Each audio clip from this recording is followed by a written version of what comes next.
মিথ্যে কথা বলা তো রাজনীতির ধর্ম হওয়া উচিত না।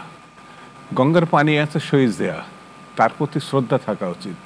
40,000 কিউসেক পানি জাতিসংঘের মাধ্যমে ভারতকে বাধ্য করেছিল চুক্তিতে আসতে, শেখ হাসিনা বা আওয়ামী লীগ না।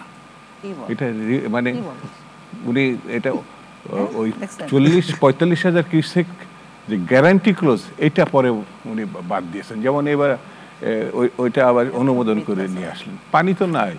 45,000 কিউসেক পানি যদি সুয়েজ জিয়াকে অনুসরণ করত আর বুকে যেতে ওই বলটা থাকতো, তাহলে ওই 45,000 কিউসেক সহ এই পানিটা নিত।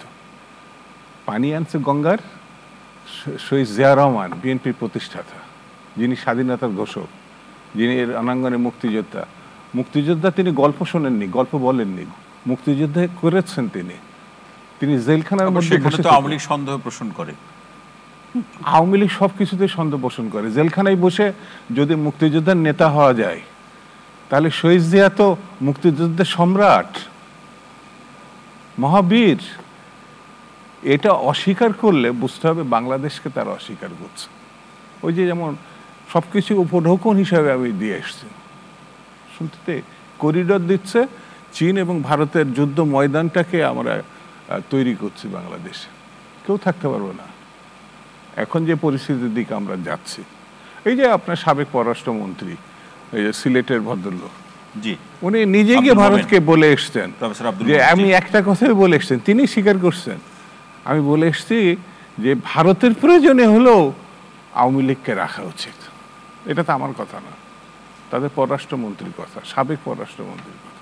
তা আমি যে কথাটা এখন আপনাকে বলি যে ভারত